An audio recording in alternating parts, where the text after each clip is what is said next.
Welcome back. Let's shift gears just a little bit and hone in on our little ones. Sensory and educational toys are like power-packed superheroes that make learning and growing a blast for the kids as well. They're not your average toys. They're designed to tickle the senses, unleash a world of amazing experiences, activate the imagination. With vibrant colors, cool textures, quirky sounds, these toys are key to unlocking your child's full potential. Our occupational therapist, Beth Connolly, is here to discuss the stages and importance of early childhood development through sensory and educational toys. Beth, thank you. Thank you for being here. But thank you for being this. Thank you for focusing on early childhood development. For me, the building blocks of life. Literally, if we don't get this right, you are setting your child up for failure. And I hate to be so severe about something like this, but this is where it all goes down.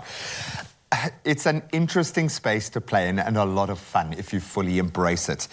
So maybe a good starting point would be where we start, introducing the sensory, the color, the fun stuff. What's going on in our child's brain through this phase, and why is the stimulation so important? Oh, such a good question. Well, I have to say it's a privilege for children to have toys like this. For sure. Before the age of 2, children engage in something called sensory motor play, when they're learning to understand their world through their senses, through physical actions. So by engaging in with toys like this, children are developing a strong foundation for future learning. So it can help develop problem-solving skills, reasoning, memory, social skills, even, so really vital foundational skills. Yeah, and we laugh about it. We can look back and laugh to say, oh, that's when you learned how to deal with the crowd, deal with disappointment, deal with frustration. But that's literally what's happening. These are vital stages. I think there's a lot of pressure on parents when you're looking at other children's development, thinking, I need to hit the walk by this, the crawl by this, the stand up, the hand eye. Every child is completely different, but there is a roadmap. Why is it so important to hit those stages when you do? What are the dangers of a child lagging a little bit in one area or another? So with development, it's a predictable pattern. It's a trend that we can follow. A child needs to roll before they can sit. They need to sit before they can crawl and then walk and so on. So we have to follow those trends. We have developmental checklists. People can speak to their healthcare professional to monitor it as well. It's very important that we monitor a child's development because they are critical learning phases for development. For example, if a child's not walking by the age of 2 years old, we're seeing some red flags, and we have some concerns about whether that child will be able to walk independently for the rest of their life. It's the same with speech. There's critical learning phases where the brain is best suited to It's wired to do that. Yeah, yes, to developing that skill. That being said, it's not all doom and gloom and terror when you don't hit one of these. And this isn't a job. This is fun. This is play. How do these toys, and I'm looking specifically at the Crazy Stores range of toys, which I've dipped into many times. Talk us through these kinds of toys and how they are used in the right kind of way to stimulate, to activate and grow. Yes. So I must also say each child is unique and they will reach developmental milestones at a different age. But we've got to cater these toys to each child. So we've got to monitor their response. Maybe some child will really love the textures, the colors. Other kids might be a bit overwhelmed. But the great thing about these toys is that they can help a child to develop those early senses so that they can learn how to respond appropriately. So let's take this one, for example. Give us a little demonstration. Can I give a demonstration? Yes, please do. Okay, so this is a shape sorter, I understand. We have this in our occupational therapy practice. They're perfect, they're wonderful. So we've got a variety of shape cutouts here. All the shapes are inside. And so by the age of 1.5 years old, a child can fit in a circle shape and a square shape. By 2.5 years old, they can put a triangle in. By 3 years old, they can actually identify or recognize those basic shapes as well. And as they get older, you can develop those skills as they develop the visual perception for matching as well. Drawing a heart. Yes, as well. Yes, so they have to first be able to match the shapes before they can draw the shapes, before they can name them as well. So this is really great.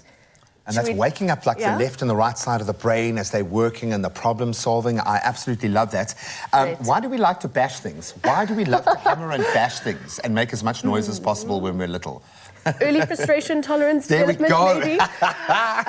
Eye-hand coordination, it's great. Early tool manipulation skills, basic shape learning. Yes. It's great. I think it's to develop a sense of satisfaction. I Yes. love that. Channel the energy here, not to your brother or your sister. Well, this is the thing, and I mean, thankfully we don't have the tambourine option here. Is if you don't like someone in your family, buy them that and give it to their kids. The bath stuff is really, really cute because it Yes. gets tactile, and it says to me that you can learn a lot about your child through the playing process because it's 100%. kind of a question and answer thing. Even if they don't have the language, they can show you. You can see how they're feeling. Let's draw a face on the bath and see how do visual aids and toys like the bath pens, which are amazing, how do these aid in that development? Oh, it's a good question. So early pre-writing skills can be developed. Pencil control, how do I hold a pencil? How do I interact with this? Also, the position of the bath wall being a bit upright helps with the shoulder stability, which is very important for handwriting control. So lifting it up like this. For sure. Learning how to draw those basic symbols like vertical, horizontal lines, circles. Color development and learning that. I would really recommend that parents draw basic symbols with that first and ask the child to copy it. To emulate, for sure. That's how we taught our son to write his name, and That's it actually great. really did work like that. Very lastly, I've got to ask, so we get a Yes. steering wheel to drive the frustration so that we can hammer it out afterwards. Why do we see steering wheels, these kinds of bits of technology, this kind of toy represented in this phase of development? So this is great for sensory motor play when you're learning cause and effect relationships. So if I press this button, I get this response. So, and then they learn that they can control their physical actions to get a response. So Beep, beep. more controlled Move out the movement. way. Yeah. Wom, wom. And then when they're 4 to 6 years old, fantasy play. Oh, get in the car, let's go. Boom, boom, boom, boom, boom, or boom, whatever. So for different stages of development, this has different uses. Absolutely beautiful. We have got you covered. You must have the best and most challenging job at the same time. Oh, I love it. It must be absolute magic. So thank you on behalf of all the parents who you've helped and the young'uns you've helped set on their way. Thank you so, so much. It's a pleasure. You are sorted with the Crazy Store's accessible and very much affordable Cooey range by your side. We are sorted. The sky's not just the limit for our little ones, it's the starting point of an incredible adventure. So get ready to watch them reach literally for the stars, or draw one maybe. Whoever you are, whatever you need, you'll find great value for the whole family at the Crazy Store. So duck into a store near you and be surprised.